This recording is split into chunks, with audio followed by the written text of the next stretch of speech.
Alyssa Grant had just stepped out of the store when a milk carton exploded against her shoulder, thrown by a laughing teenage boy.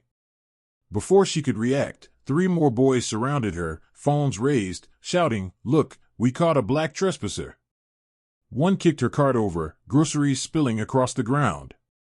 Another boy leaned in, inches from her face, and screamed, "Kneel. Right here. Right now." The crowd froze. Alyssa didn't move. Her eyes turned cold, dangerously cold. Drop your city or country in the comments. I want to see where you're watching from. And if you believe no one deserves humiliation for the color of their skin, hit like and subscribe. Alyssa Grant wasn't looking for trouble. A recently retired Navy SEAL, she had left behind years of combat and chaos, seeking a quiet life in a town that promised safety. But peace, she quickly learned, wasn't guaranteed. Racial tension simmered beneath polite smiles, subtle whispers, and HOA-style rules meant to control who belonged and who didn't. On this ordinary Thursday, Alyssa had planned nothing more than a quick grocery trip. She moved with calm precision, carrying 2 bags of groceries, her eyes scanning the street, not out of fear, but awareness. She kept her Navy SEAL identity secret, showing it could bring more danger than respect. Today, she just wanted a peaceful walk to her car. But the town had other plans. The same group of teenage boys, known locally for harassing minorities, had been lying in wait. Their parents were influential, and discipline was rarely enforced. They thrived on humiliation, filming victims for social media likes, their arrogance protected by privilege. Alyssa had heard rumors of their antics, but she never imagined being their target. As she approached the curb, a sudden chill ran down her spine, the unmistakable energy of danger. She sensed the gang before she saw them. Laughter, whispers, and then mocking jeers filled the air. This was no ordinary encounter. What should have been a simple grocery run was about to become a confrontation designed to humiliate, provoke, and threaten.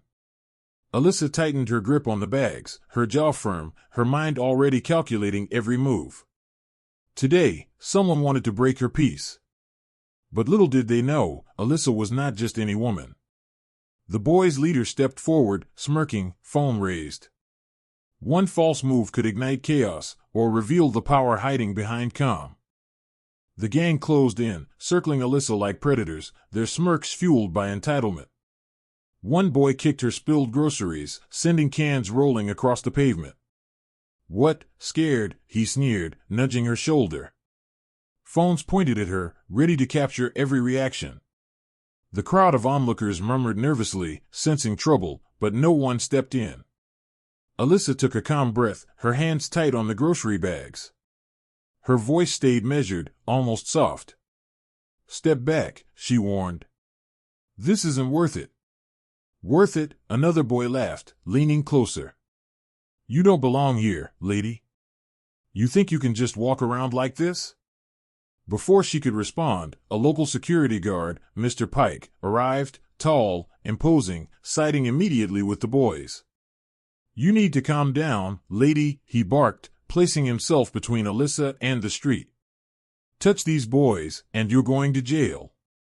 One of the teens grabbed her arm, yanking her roughly toward the curb.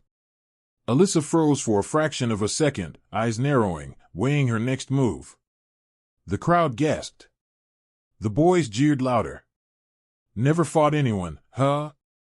Let's see what you've got." Pike leaned closer, wagging a finger. "Careful, ma'am. You're the aggressor here." His tone dripped with accusation, though Alyssa hadn't done a thing. The tension mounted. Mothers holding their children in the background whispered warnings. Teenagers nearby recorded the scene, laughing cruelly.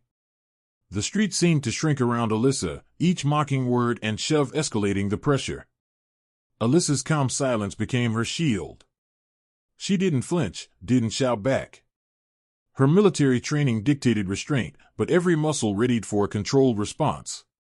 She allowed the insults to hit, absorbing the public humiliation. One boy, emboldened, shoved her again. "Bet you think you're tough.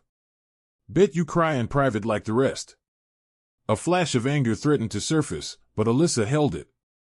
Her eyes scanned the street, noting exits, crowd reactions, even Mr. Pike's stance. Every detail mattered. Justice reminder, this was bigger than a single encounter. Racism, entitlement, unchecked power, it all converged here. Alyssa could have reacted with rage, but restraint was her weapon. She had already calculated the cost of escalation, knowing the moment of truth was coming. Another jeer, another shove, and the crowd edged closer. Phones captured the tension, and the gang's confidence began to swell. They had no idea who they were dealing with. Alyssa exhaled slowly, the silence between insults thick with impending consequences. One wrong move from the gang, one false claim, and the narrative could spin, but Alyssa wasn't just any woman. Every insult, every shove, only made the eventual reveal more devastating. The leader stepped up, pointing at her face. "Do something, or prove you're nothing," he taunted. Alyssa didn't move yet. She simply stared. Calm, controlled, unbreakable. And in that silence, the first whispers of realization began to ripple through the crowd. Alyssa's eyes didn't blink.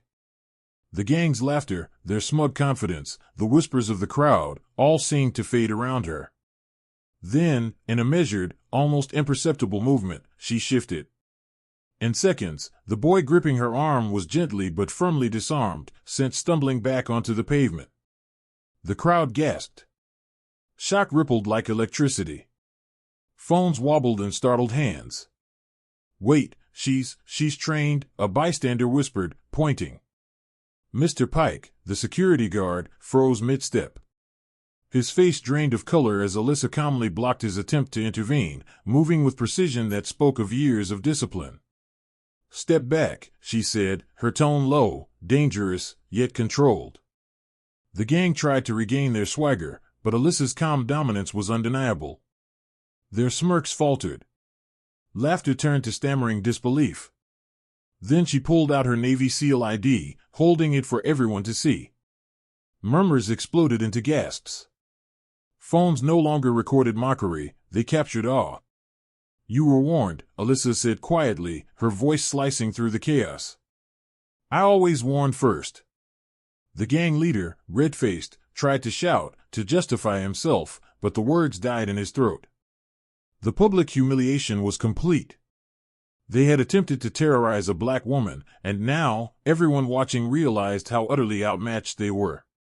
Police sirens wailed in the distance. Officers arrived, recognizing Alyssa immediately. Some whispered to each other, nodding in respect. The crowd parted, giving her space, finally understanding, this wasn't just a woman defending herself. This was someone who had trained to handle far worse and still chose restraint until the moment justice demanded action. Truth unmasked. Power reversed. Public shame for the aggressors. The street that had been filled with taunts and arrogance now held only stunned silence, broken by whispers of admiration.